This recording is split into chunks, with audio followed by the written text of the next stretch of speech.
제7장 멜기세덱은 살렘의 왕이며 지극히 높으신 하나님의 제사장이었습니다.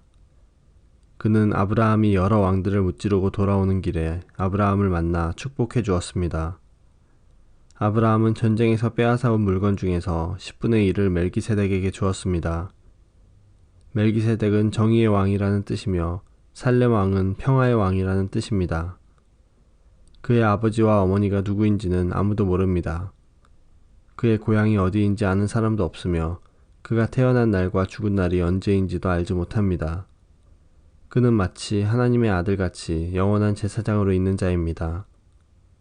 그가 얼마나 위대한 사람이었는지 생각해 보십시오.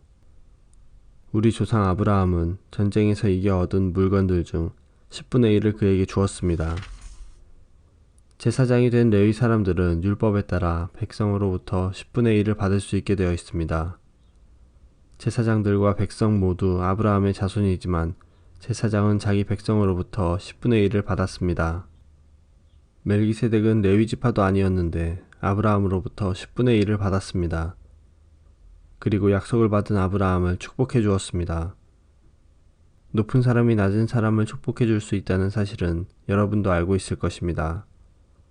제사장들도 10분의 1을 받지만 그들도 결국 죽을 인간에 불과합니다.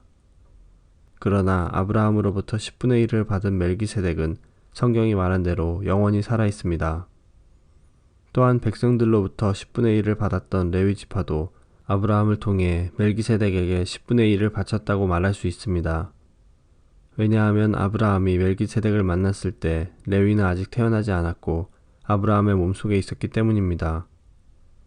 이스라엘 백성들은 레위 지파의 제사장 직분을 통해 율법을 받았습니다. 그러나 제사장 직분을 받았다고 해서 그들이 영적으로 완전해질 수는 없었습니다. 따라서 또 다른 제사장, 즉 아론의 계통이 아닌 멜기세덱의 계통을 따른 제사장이 필요했던 것입니다. 제사장 제도가 바뀌어야 한다면 율법도 바뀌어야 할 것입니다. 우리는 지금 그리스도에 대해서 말하고 있습니다. 그리스도는 레위 지파가 아닌 다른 지파의 사람이었는데 그 지파에서 나온 사람들 중 제단에서 제사장으로 섬긴 사람은 한 명도 없습니다. 우리 주님께서 유다 지파에 속했다는 사실은 분명합니다. 모세가 이 지파에 대해 말할 때에 제사장 직분이라는 것을 한 번도 말한 적이 없었습니다. 멜기세덱과 같은 또 다른 제사장이 오신 것을 보면 이제 더 분명해지는 것 같습니다. 그분은 인간의 법과 규칙에 따라 제사장이 되신 것이 아니고 영원한 생명의 능력으로 제사장이 되셨습니다.